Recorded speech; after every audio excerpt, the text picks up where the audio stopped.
Swimming pool పక్కన తాగుతూ తూగుతూ అమ్మాయిలతో డ్యాన్సులు చేస్తూ ఉన్నాడు. అయినా ఏంది Chandrababu Naidu no action. Action చేయకపోగా చంద్రబాబు నాయుడు గారు సొంత బావుమరిది ఏమంటాడు, అమ్మాయి కనిపిస్తే ముద్దైనా పెట్టాలంట, కడుపన్నా చేయాలంట. అసలు అలాంటి మాటలు మాట్లాడాడంటే లాగి చంపకేదోడు పీకాల్సింది పోయి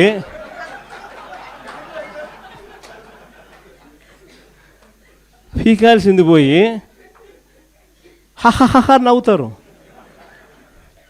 మన చంద్రబాబు నాయుడు ఏమంటాడు, ఆయన కూడా ఆయన మనస్తత్వం ఆయన ఏమంటాడు, యాక్షన్ తీసుకోవాల్సిన చోట నేను చిన్నప్పుడు ఇంతకన్నా బాగా చేసిన అంటాడు.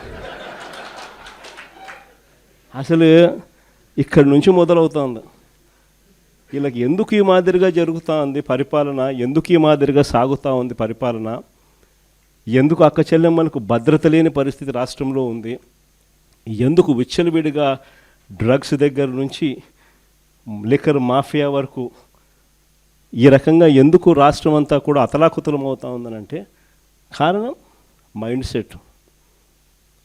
వీళ్ళ మైండ్ సెట్లు ప్రజలకు మంచి చేయాలని కాదు, మంచి చేయాలన్న మైండ్ సెట్ ఉన్నోడు ఎవడు కూడా స్కూళ్ళల్లో గవర్నమెంట్ బడుల్లో ఇంగ్లీష్ మీడియం తీసేయడు.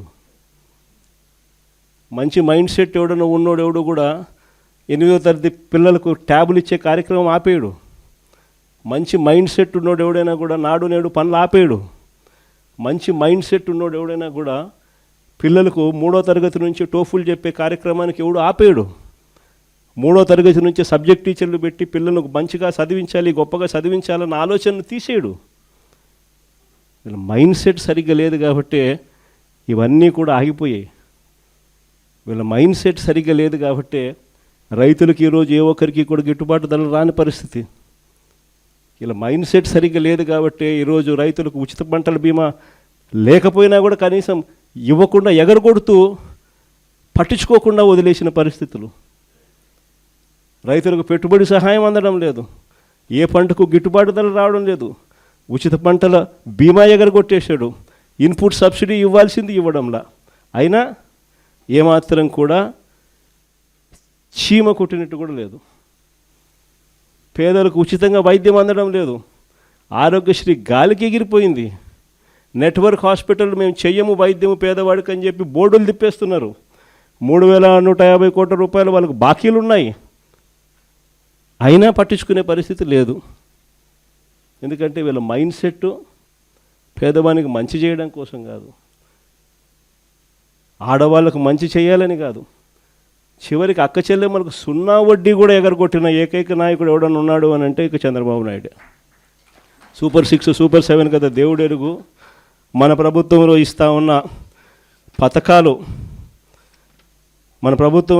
ఉన్న పథకాలు అసలు ఆలోచన చేస్తేనే ఆ పథకాలు చేయూత కనపడ్డంలా, ఆసరా కనపడ్డంలా, 0 వడ్డీ కనపడ్డంలా, కాపు నేస్తం కనపడ్డంలా, ఈబీసీ నేస్తం కనపడ్డంలా, జగనన్న తోడు కనపడ్డంలా, జగనన్న చేదోడు కనపడ్డంలా, నేతన్న నేస్తం కనపడ్డంలా, వాహన మిత్ర కనపడ్డంలా.